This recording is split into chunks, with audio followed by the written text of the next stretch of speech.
All right, let's get back to our discussion. And we have been talking about the new developments from across the country where Nigerians have been happy, especially in the southwest, where the president has decided to recognize one of the most, in fact, this 1993 election in Nigeria was the most democratic. Yeah. And in the president's letter, he said he bore the credentials of what Nigerians wanted. You remember in 1993, MK Abiola was Muslim. And his vice was Muslim. It didn't matter. His running mate was Muslim. And nobody thought about religion. Nobody thought about ethnic. Nobody talked about anything. And it was wonderful. And you wonder whether we have made progress since then, or have we moved backwards in our democratic journey. Well, we've been joined since by the Executive Director, Committee for the Protection of People's Mandate, Nelson Kujimi, is in the studio with us. Nelson, and good morning. Of course, good morning. Good morning. It's a pleasure being Thanks here. for joining us. The other show is still here, and we spoke earlier with Hafsat Abiola, daughter of MKO Abiola. We hope she'll still rejoin us. Nelson, let's get your reaction first off to this massive one that came from Buhari, masterstroke. The other show me calls it. Yeah, he called it masterstroke. Indeed, it was a masterstroke. And for a lot of us, this was what we have been clamoring for all these days. You know, it tells you clearly that, like, you know, our people used to say, even if a lie takes 20 years to travel, it takes just a second for the truth to catch up with that lie. It's a fact that we got our democracy today from June 12, 1993. Because from June 12, 1993, Nigerians came together and said, never again will a bunch of people just lord over us. You recollect that Chief MK Abiola won that election, even though it has not been officially declared. And in order to appease, you know, that's why when you were saying the Southwest, I was shaking my head. No, Abiola had a pan-Nigerian mandate. Chief MK Abiola even defeated Alhaji Bashir Tofa of the NRC in his village in Tofa in Kano State. So it was not about a Southwest affair. It was a pan-Nigerian. I was talking about, because before you joined in, we were talking about the emotions that went with it. Came more from the Southwest, but it was a national thing. It was a Nigerian thing. The emotions might be everywhere, but because Abiola is our son, we show the emotions more than any other person, because by blood we are related, and naturally you can't cry more than the bereaved. We, the Southwest people, are the bereaved. But in this matter, it involved the whole the country.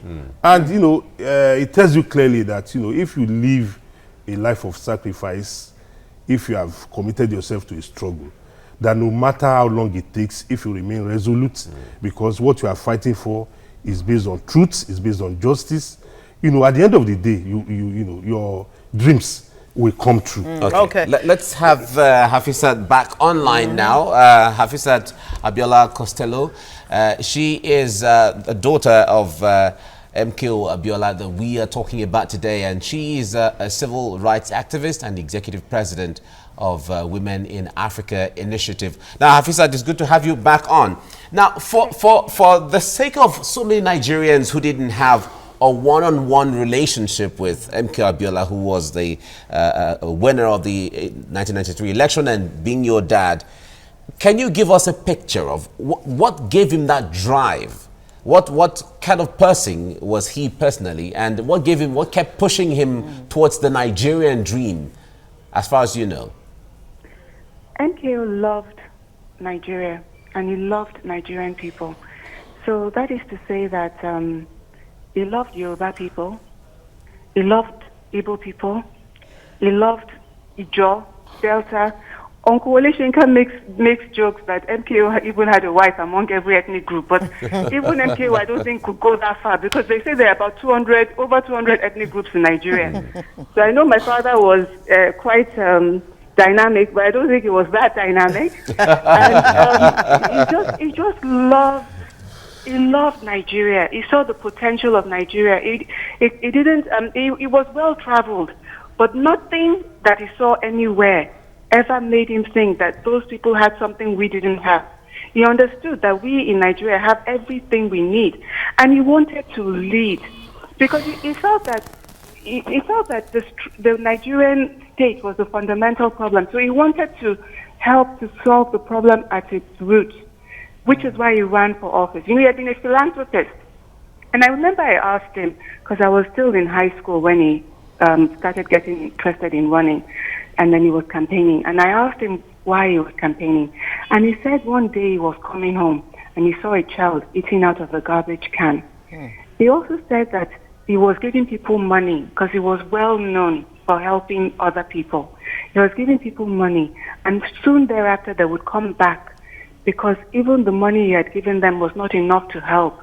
That the structural problems, the larger problems in our society, he said it was like as if he was putting money into a pail and putting water into a pail, and the pail had holes in it.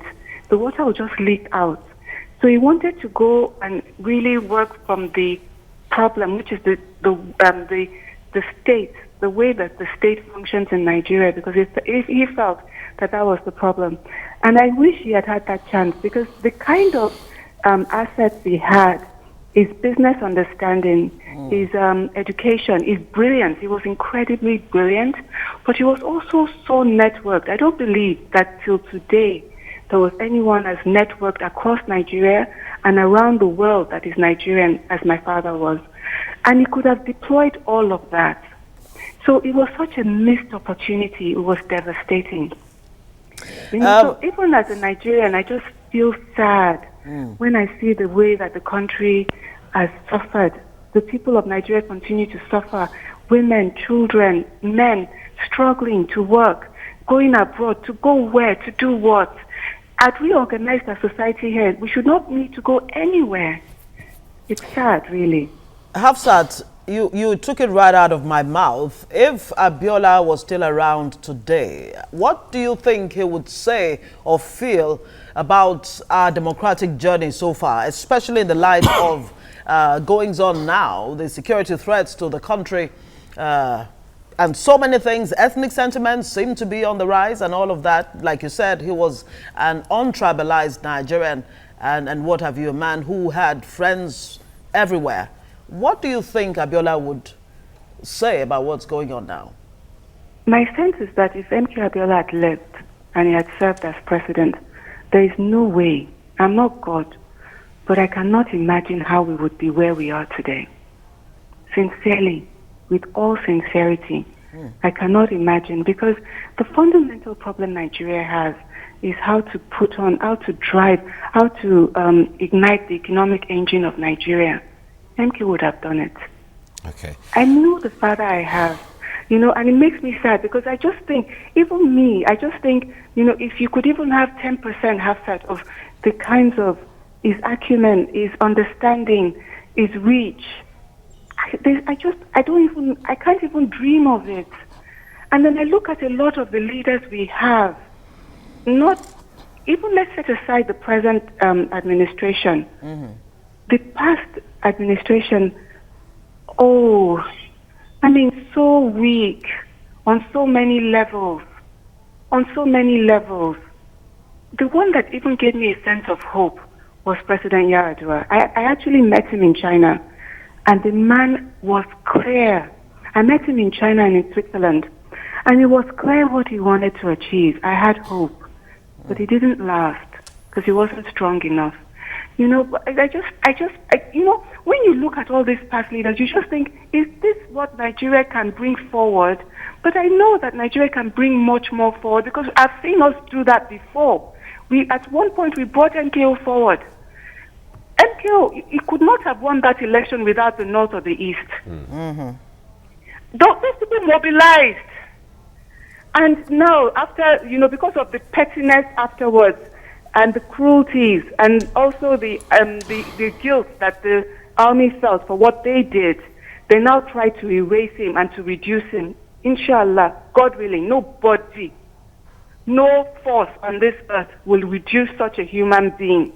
Yeah. Okay. I feel so grateful by the action of the president, because it has restored my hope in this country. I'd almost given up hope. All right. MKO could do so much. Kudi could die for this country, and nobody would be mentioning their names. Nobody would do anything to honor them. It was wrong. And I'm glad that President Buhari, maybe because he nearly died when he was ill, understands that there will be a day of reckoning. and he has done what is right.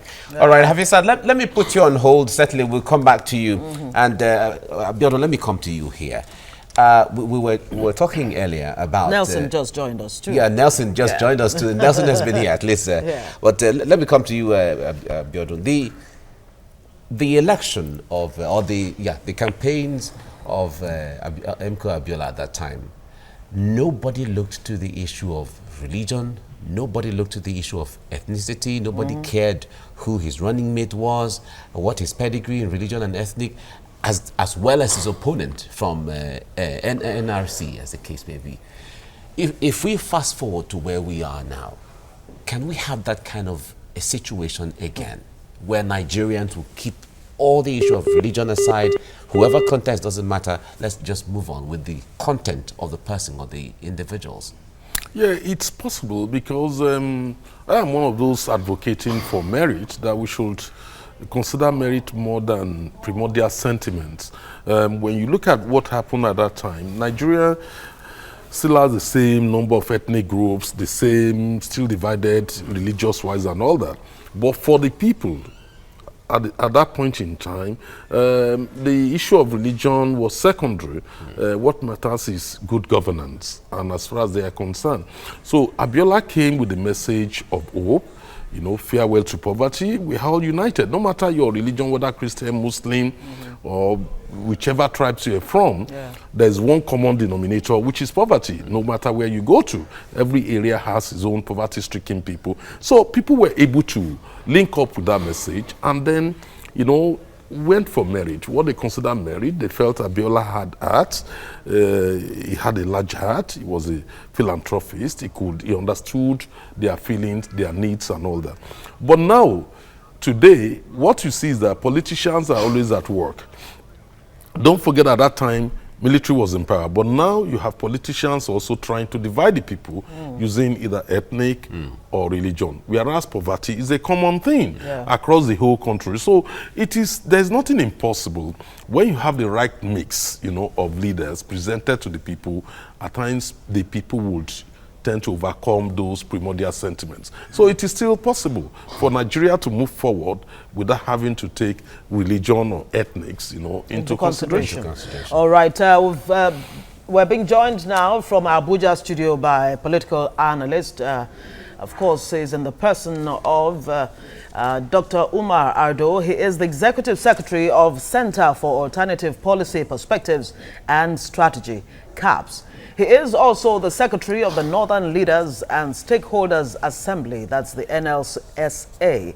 He's also a PDP stakeholder in Adamawa State, a man wearing many caps this morning. Good morning and thanks for joining us.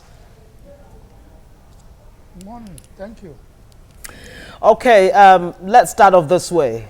Is it enough that MKO Abiola, that June 12 is now Democracy Day in Nigeria?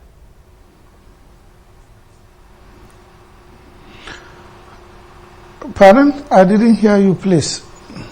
Okay, my question is whether, just give us your reaction, your response to this move by President Buhari to recognize June 12 as Nigeria's Democracy Day. Thank you very much. I'm very happy that June 12 has now become our Democracy Day. I have personally voted Abiola myself in 1993, and I believe in his candidacy. My only problem is that the way the June 12 has been made a Democracy Day by the president leaves a whole lot, to be desired. In the first place, the president has never, ever, to my knowledge, identified with June 12. Two, the major scuttler of June 12 was the Abacha regime that refused, to honor the June 12 after IBB stepped aside. And President Buhari, then general, worked with the Abacha regime. And in all his three contests, 2003, 2007, 2011, and the fourth one, 2015, I never heard President Buhari ever uttered a word on June 12th. And it was never part of his campaign. All of a sudden, yesterday, the president came like a bolt out of the blue, to make this announcement. Pleasant as it seems, it is surprising, and it raised some questions. Although the president has given Abiola GCFR, I support that. He then also gave GCON to Abiola's running mate. Now, that is a contradiction, because Babagana Kingibe, having been the running mate of Abiola, did not stick with Abiola in the struggle to actualize June 12th. Babagana Kingibe dropped June 12th and then, abandoned it, and then, went and supported the regime in office for an appointment of Minister of Internal Affairs. So, if you look at Abiola and you gave him GCFR, I don't think it would have been right on the part of the president to also give GCON on the number 2 person who abandoned that struggle and sort of betrayed that struggle and went, to play a role in the regime that denied the actualization of June 12th. This is my position. All right, but in the minds of Nigerians, because if you saw the reasons by the president as to why June 12th is really Democracy Day, whether he has actually stood for or supported June 12th or supported or spoken about Abiola or not, this is more about Nigerians now, and maybe not the president as an individual or as an or presidency as an institution. Would it really change anything when it comes to whether the president had never made mention of June 12 before, or talked about Abiola, or did not support Abiola? Would it change anything? No, naturally it won't change anything. The only thing is that most people, especially people like us, will be seeing that it is a desperate action on the part of the president to see that he gets some votes in the Southwest, having probably seen that his popularity rate is going down. So he wants to hold to any straw that will keep him afloat. So I told you I voted for June 12th. I voted Abiola in June 12th election, and I stood very firm for June 12th election. And I also believe that the president would have, himself, President Buhari, would have also won in 2015, even if he went for a Muslim ticket. So the Muslim ticket is not, anything that we will say in this country that is not possible. So long as you have one zone in the South, that especially the Southwest, that has the second largest voting strength in the country, to vote for a candidate in the North that the North can vote for, a Muslim ticket will always win election in Nigeria.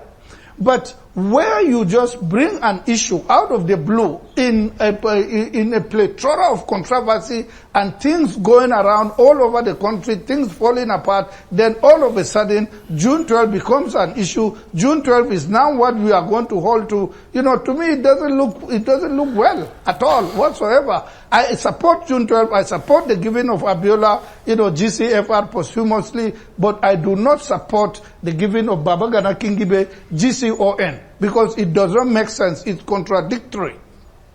When you say President Buhari brought this out of the blue, don't you think this might just be a watershed for Nigeria, some kind of signpost to where Nigeria is moving to right now? If we have some kind of closure to the June 12 saga, because it seems that it is only the PDP that seems to think that this is a desperate move on the part of the president, while so many people, including those who fought for June 12, are saying this truly is a welcome development. Yeah, you see, the person that annulled June 12, which is President Ibrahim Babangida, the military, they did something that assuaged the fault of June 12. The handing over of power to President Olusegun Obasanjo, who comes from the Southwest, who is Egba like Abiola, who comes from Ogun State himself, has to many Nigerians assuaged the issue of June 12. Those who committed the problem of June 12 had resolved the problem of June 12. Maybe they could have gone a step further to have done what President Buhari had done. But those who never associated themselves with June 12, who never ever mentioned June 12 in their campaigns, they never said so. It was not part of their manifestos. It was not part of any aspect of their campaign, to elect during their election period, will now, out of the blue, come up with the issue of June 12. Yes, we all agree and we accept June 12 to be a good thing, and what has happened is a good thing. Yes, but that the motive behind it, to me, is not the best, and it will not in any way, give whatever the government hopes to attain by the June 12 saga. The government cannot attain its objective. Its objective is to get the support of the entire Nigerians, just simply because a posthumous reward was given to Abiola, and then the date of 12th June is made a democracy day. It will not give that vote, to the APC regime. It will not. Certainly not in northern Nigeria. All right, let me put you on hold, Dr. Ardo there. Nelson, let me come to you on this. Now, there's another perspective he's bringing to this altogether, but let us put it in perspective. He said out of the blue. He kept using the word out of the blues. But as far as this issue is concerned, is it going to fetch the president the desired votes from the Southwest? Or some kind of political traction, in if you like. 2019? Yes. Well, I was reading the social media just yesterday, and somebody said it's only a fool that takes an action without a reason. It's unfortunate that Mr. Ado, or what's his name? Yes. Was Dr. personalizing what affects the generality of Nigerians. You can see, he was saying out of the blues. It tells you clearly that people like this, and whichever interest he represents, believed they had buried the June 12, which was a national. But he said he supports. No, it's not. He said he supports. You see, that is cheap blackmail.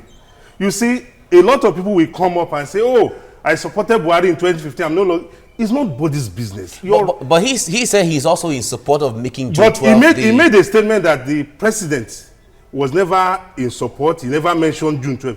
Does that mean children who were not born there cannot associate or cannot align their views with that ideals when you meet something on ground because you were not a party to it?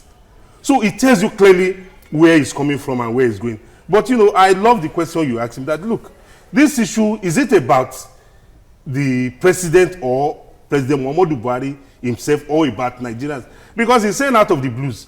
Was there an election on June 12, 1993?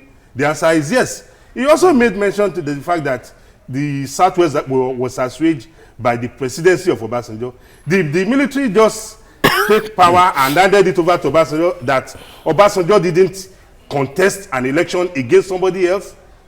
So we must get the issue straight. The issue is that, one, the Nigeria's democracy, we have lived this lie all these years, since 1999, when Chief Olusegun Obasanjo came on board, that May 29 was Nigeria's Democracy Day, which was never. May 29 was just the handover date. The genesis of our democracy today was because the Nigerian people said, no, we have voted for a president and we will not go back. You remember vividly well, they brought an Enestrioneko, somebody from Abiola's hometown, a Yoruba man, and the people said, no way, we don't know you, we never voted for you, we will not recognize you. And we were in that crisis. And that was after IBB. When IBB was forced to step aside. The heat became so much that the military, as powerful as the military was, the military had to run with its tails between the legs. And that was why IBB had to quickly step aside. And they now brought an Enestrioneko, believing that it was a Southwest affair. But for the 3 months an Enestrioneko was in power, he couldn't rule. It even got to a stage that a court of competent jurisdiction on November 10, 1993, Justice Dolapo Akinsoya declared Enestroneko's government illegal, null and void, meaning that Enestrioneko government does not exist in Nigeria history. That is why when we leave this place now, we are going to take up Enestrioneko. enough of Ernest Shonekan attending Council of States meeting. In what capacity? This was a man who headed an illegal government that the Constitution does not recognize. Until today, that judgment stands. Back to the question I asked earlier, Nelson, let me just stay with you before we come to Biodun Shoumi. Yeah. Is it enough to recognize June 12 as Democracy Day? Or should the president and maybe the National Assembly go further, if the Constitution does not allow it, to actually recognize MKO Abiola as president, de facto president, you see, of Nigeria? This is the route that any sane society must travel when you want to correct the ills of the past. And that is why a lot of us are very happy we are commending President Muhammadu Buhari, and we believe this will also give him a political leverage all over the country. Yes. I don't want to belong to that school of thought that says it's the Southwest. It was a national affair. Two is that beyond recognizing June 12 as Democracy Day, we are also saying that the federal government must go ahead to call on INEC to release that result and announce President MK Abiola posthumously as the President of the Federal Republic of Nigeria. Because the facts are there, that an election was held, that the election was concluded. It was just mere announcement that the military junta of the dictator, Ibrahim Babangida, annulled. And we are saying this step is a step in the right direction, but we need to go further than this. So from here, we are going to call on President Muhammadu Buhari in the days to come that, sir, this is what the Nigerian people are very, very happy with this move you have made. Unlike some people that wanted to ethnicize June 12 by naming University of Lagos MK Abiola University, as though the June 12 issue was just about the people of Lagos. And we said no. So what we are asking more from this is that, Mr. President, please, you have done very well. We commend you. We are very happy. Please, we want you to go a step further, so as to send a message to those that annulled that election, those agents of darkness, that darkness can never overcome light. If 14 million people have gone into the sun, into the rain, to exercise their mandate, and just about 9 people, I can mention their names. Ibrahim Babangida, Sani Abacha, Dongo Yaro, David Mark, we have their names. Yeah. The former Senate president, they were all members of this clique of 9 people. And that was part of the driving force that made Abiola say, you know, one of the statements Abiola used to make when we were in the quagmire of the June 12 issue. Abiola used to tell us that, look, I will not surrender this mandate except they kill me. And he did not surrender. He Do you want to show me? Yeah. Our guest in Abuja raised some issues, as you know, questioning more or less the integrity of President Buhari when it comes to this sudden move, this sudden decision to name June 12 Democracy Day. That after all, he never ever mentioned, he's never been known on record to mention anything about MKO Abiola or even June 12. And all of a sudden, that as a matter of fact, that even Abacha who was, you know, in the loop when it comes to scuttling Nigeria's democratic experience, only recently, Buhari actually gave him a glowing remarks.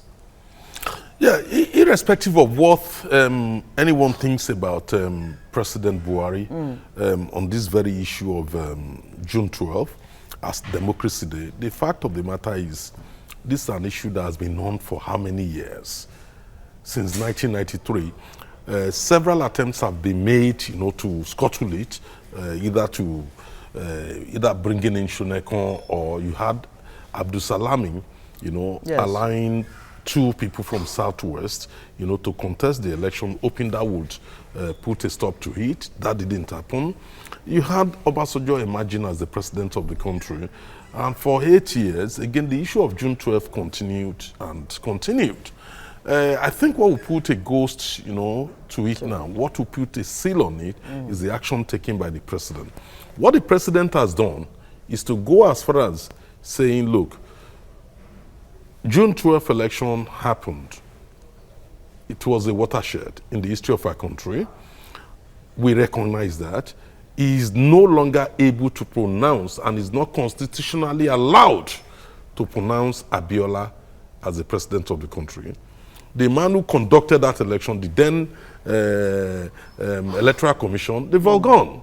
So therefore, short of declaring Abiola as president, this is how far it could go legally. That is the correct position. I understand the point Ado is making about Babagana Kingigbe, about Kingigbe undermined Abiola during the struggle. That was the popular belief, including I held it also. But the fact of the matter is this: you cannot have Abiola without the running mates.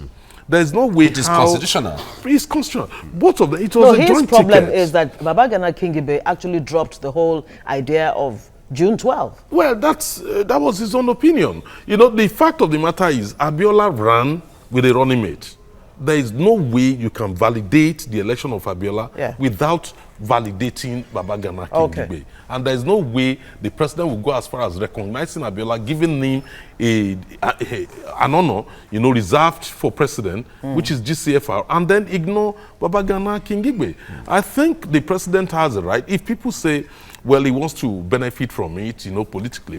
So what is wrong in that? You ask yourself, why is it that PDP was in power? Why didn't they do it? Other people were in power. Why didn't they do it? So the bottom line is you have to link up, you know, with the feelings of the people. In Nigeria, many people will be happy about the development. Okay, let me, from what you just said, let me go to Dr. Ardo in Abuja. Biodun Shomi just made a statement saying that PDP was in power for 16 years and they knew they had all of this information. They had all of the opportunity to make the change and put things rightly. You said it earlier on that there are contradictions here, and we expected that the government which was owned and run by PDP should have put the record straight and done it rightly for 16 years. Yeah, PDP ought to have done it, but PDP, yes, did not do it. We agree. And PDP has a blame on that. But the last speaker was saying that there was no way that the president would give GCFR to Abiola and then not give it to his running mate. Of course, there was a way. Because it does not make, things must be done logically. What the president did is illogical whatsoever. He gave June 12th because Abiola stood for June 12th. Let us take a hypothetical position. Let's take, for example, that Abiola himself abandoned June 12th. Let's accept that maybe Abiola accepted to be Minister of Foreign Affairs. Would it have made sense after, you know, the end of that regime? Would the government to come again today and say, we are, giving Abiola GCFR, we are honoring June 12th? Of course it won't. Why? Because the owner of the matter had abandoned the matter. So the running mate of the Abiola had abandoned it. The truth is that probably the entire June 12th issue was created by the Buhari cabal, of which Babagana Kingibe, everybody knows, is a central member of that cabal. He could not see himself to be given, Abiola to be given GCFR without him being given GCON. So the entire thing is just about assuaging personal ego rather than solving a national problem. Yeah, Dr. Ado, let's see from this perspective. The mandate of 1993 was about Nigerians, not about just one person. The symbolism, the face of Abiola was just the face, but then it was all about Nigerians speaking. So if Babagana Kingibe, on the other hand, is also just an individual representing a collection of Nigerians who supported him that time, would you still personalize it to be just Babagana Kingibe, because he was the only one in his own respect who changed or who jumped ship, as from what you're saying? But the mandate still remained. Those who supported him at that time still remained. Yeah, I agree. But you see, every national issue has an individual symbol. Abiola is an individual symbol of a national matter. Therefore, Babagana Kingibe, who abandoned Abiola in his hour of need and then move over to join those that were fighting Abiola that refused to honor the sanctity of June 12th and take an appointment in that regime. And then you say you honor him with GCON, but certainly you are honoring him GCON not for June 12th, but for some other thing. Because if it was on June 12th, he had already abandoned that June 12th and joined the forces against those who were fighting, joined forces with those who were fighting June 12th. So let us be very clear. Let us not try, to model things. Let us see things the way they are. Let's call a spade. All right. The fact that June 12th never occurred in Buhari's campaign, the fact that President Buhari never ever uttered June 12th in 2003, 2007, 2011, 2015, until 2018. In fact, even his address on the 29th of May this year, he did not utter it. Then all of a sudden, he came up with this. You know that it is an afterthought? Who brought the afterthought? What brought about the afterthought? Probably it's because of the problems that he's having with the National Assembly, problem that he's having with the judiciary, problem that he's having with the party, problem that he's having with the Nigerians because he has not met all his promises. So he now come up with a palliative. Okay, Dr. But Ado. as it is today, yes, political palliative cannot work. We have gone beyond palliatives. We want to go on concrete things, which this regime failed to do. Wow. Nelson Kujime, do you agree with Dr. Ado that this may just be political palliative? Will this really now silence Buhari's political enemies? No, definitely not. Definitely not. They will even grow stronger. You can see the reasons he's advancing. That he's personalizing a national issue. He has personalized it to an Abiola or a Kingibe. Meanwhile, it was a Nigerian people's mandate. It was very clear that Abiola didn't get the mandate of June 12th just because he was Abiola, but because the Nigerian people went to the polls and voted for him. And like Biodun Shomi rightly said, it was a collective mandate. The only process in which you could have, removed or exited Kingibe was that if they had gotten into office and, the National Assembly now impeach Kingibe for violating the constitution as it is prescribed.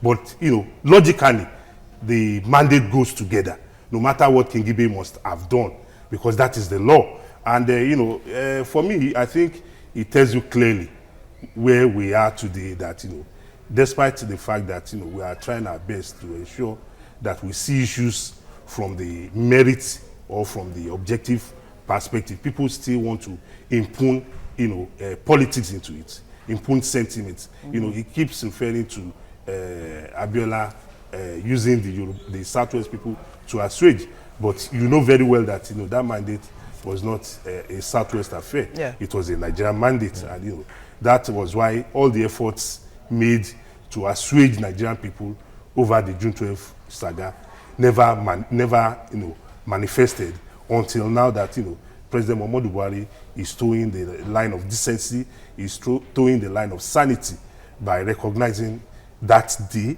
because that day is not about Abiola, it is about the Nigerian people. We must get that very, very clear. June 12th is not about Abiola. Was just, like you rightly said, was just the symbol, the face. It was because a lot of, like Afsat rightly said, a lot of people that you cannot even take count lost their lives, lost their limbs, businesses were destroyed, people had to relocate. So these are this Democracy Day. It's it's to the memory, is in remembrance of these martyrs who lay down their lives. You think it will put their spirits to rest? Yes. Will this move Nigeria's democracy forward? That's the question. Well, I think so. I think Dr. Umar Ado missed the point completely. Rather than trying to focus on Kingigbe or no Kingigbe, the major issue is the lessons that we've learned from it. Don't forget, we're at a junction that even if you had no plans, to honor Abiola. You had no such plan in your campaign or in your books. The fact of the matter is, when you find yourself in a position of leadership, and you need to ponder about the problems the country is facing today, which nobody can deny. We face the major issue, religious problem. We are facing, threat to Nigeria's unity. Where else will you get a chapter in a book to read other than to go back to June 12th? And therefore, it is not strange or uncommon, for leaders to go back into history and profile solutions to problems, learning from the past. So when you look at what the lessons of June 12th, well, it's a major lesson, in tolerance in the country. Major lesson in tolerance, because for the first time, both Christian and Muslims and traditional religion believers actually voted for a Muslim ticket. It was not an issue at all that both candidates were Muslim. So we had something to borrow from the past to heal the wound of today. When you look at the June 12th election, another lesson is the most free and fair in the election of the country. We've never been able to have any other election as free and fair as June 12th election, widely believed to be free and fair. So therefore, we are learning a lesson in integrity, and you also have a major problem in relation to the message of June 12th, which is about poverty. Poverty is ravaging the whole land till today. Farewell to poverty was Abiola's message. Today, poverty is still a major issue. So why can't we go to the past and look at the problems facing our people and say, look, how do we move our democracy forward? Learning from the past, bring it to the present in order to build a better future for our people. So what Ado is doing is trying to degrade the quality of the discussion, one. Two, to degrade whatever he thought political leverage that will go to Buhari on it. I am not bothered about the political leverage. I'm bothered about the unity of the country and the lessons of June 12, which I think many Nigerians will learn from this decision taken by the president. All right, let me bring you in here, Dr. Umar Ado.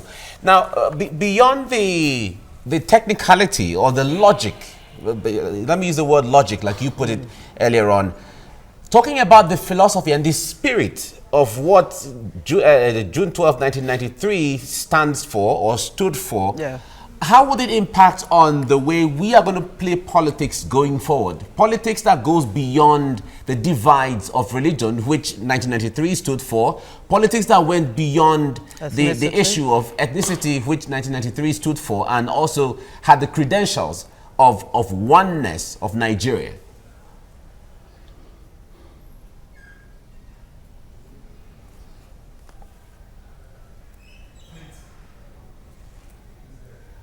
Dr. Ado, are you there? Can you hear me?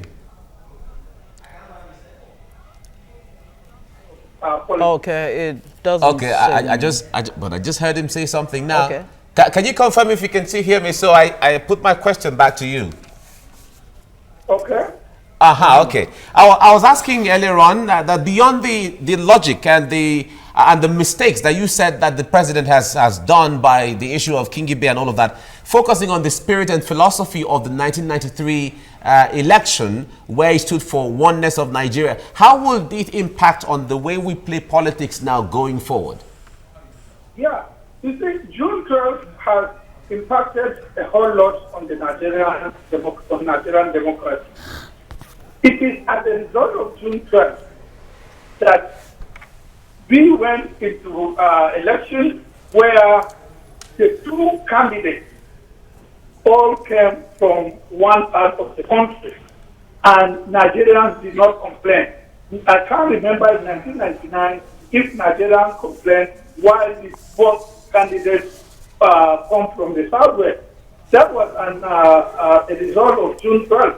And from then on, the politics of this country has taken a clear trajectory of uniting the country. And it is as a result of that APC, the present administration, came into being. The merger between the North, which was then represented by the TVC of General Muhammad Buhari, and then the Southwest, which was then represented by the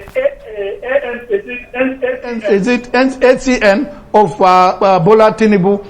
The merger of these two political parties gave birth to the APC and gave back to the present administration. It is as a result of, it is part of the effect of June 12 elections. So Nigerians, obviously, the Nigerian democracy obviously is grateful, to June 12, even though Abiola did not get his mandate, even though June 12 was not honored at the time that the election took place, but that we had had a lot of things that proved to be positive towards Nigerian democracy as a result of the offspring of the June 12. Yes, I agree, it has happened, and it will continue to happen. But you see, I don't want us to just center on only one thing. I want us to look at things in their proper perspective. Look at how did June 12 get annulled in the first place.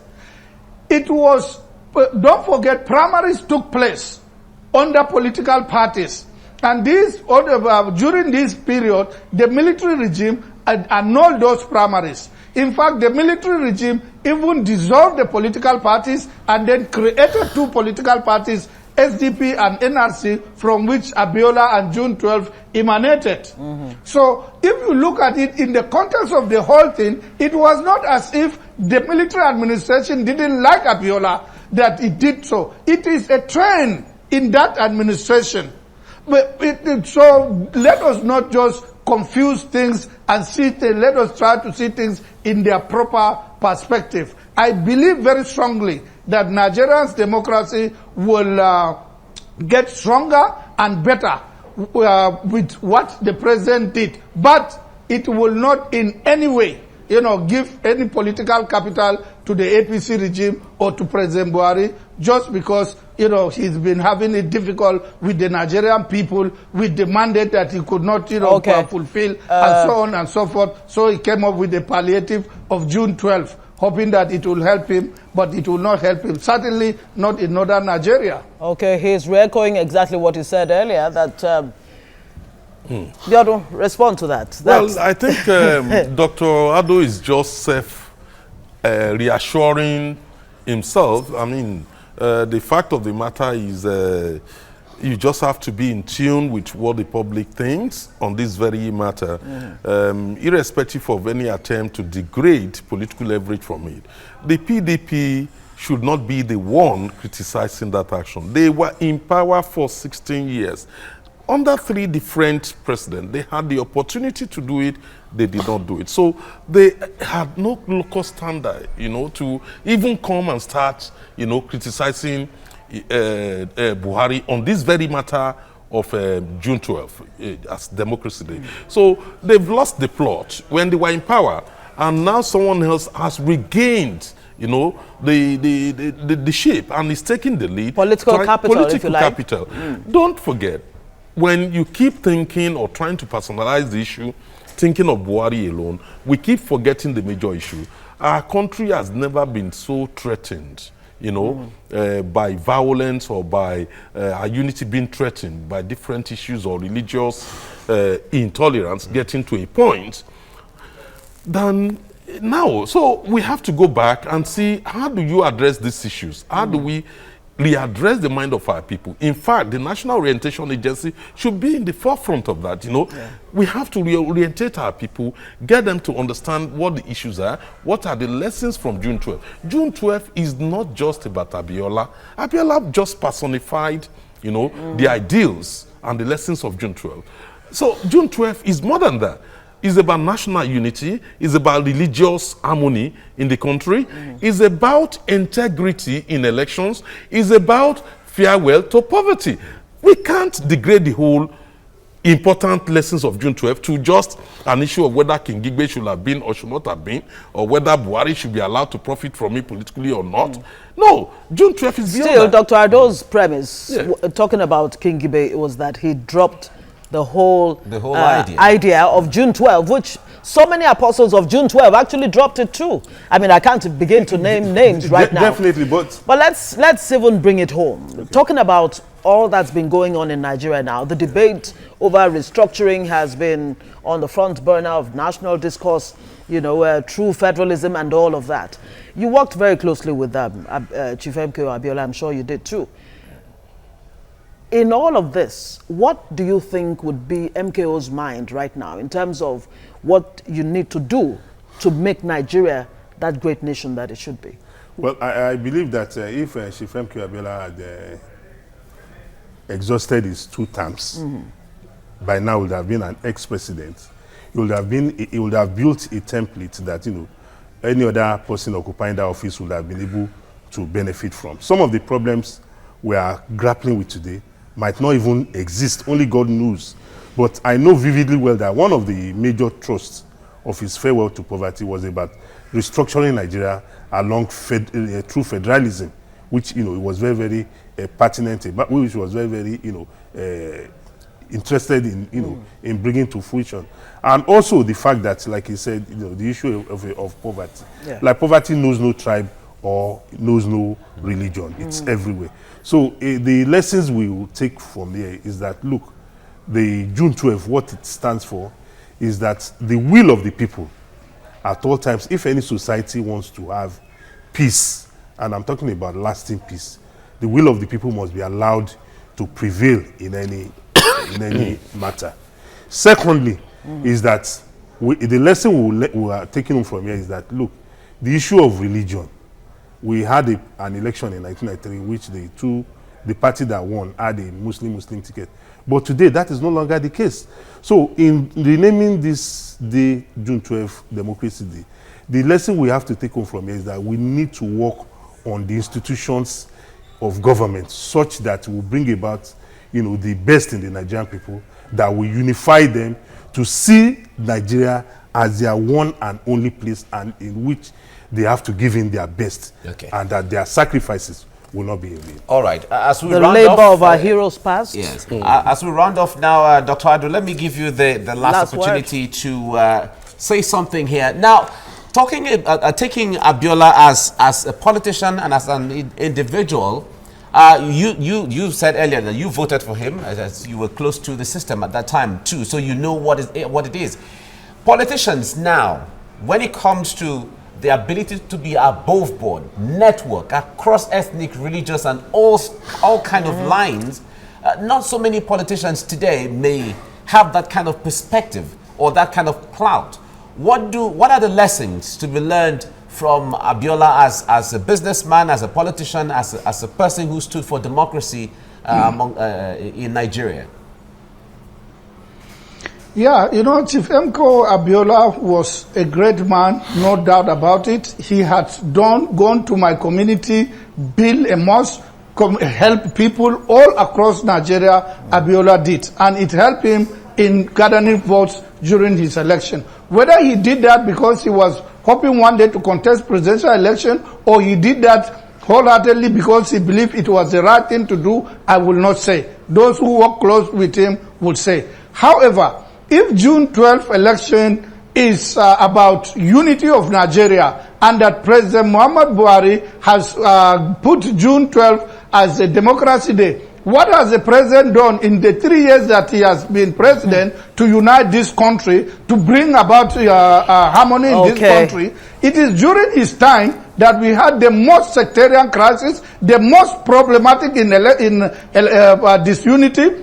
disunity of institutions, and so on. So his actions actually are in contravention with the symbol that they are trying to paint, that June 12th is all about unity and all about religious harmony in Nigeria, because Buhari's major supporters are northerners and are Muslims.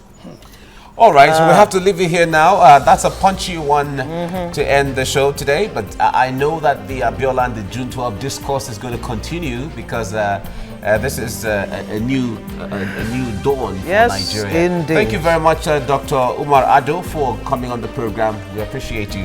Biodun Shomi, thank you very much for coming. It's my pleasure. Nasrin Ekujumi, thank you very much for coming. Thank you very much. You know, just to throw this in, I recall meeting him in '89 when I was traveling out, and he was like, "Mom in call, Dad in call," like he knew my parents. You know, and that was how he was able to connect with everyone. That's the kind of man he was. Yes. Absolutely. All right, we end the show here today. Thank you very much for Of course, we thank Hafsat Abiola Costello Hafsat, also, who joined us earlier on, the daughter of MK Abiola. Have a great day ahead. I am Mike Okwache. And I am Ngozi Alebu. Have a great day.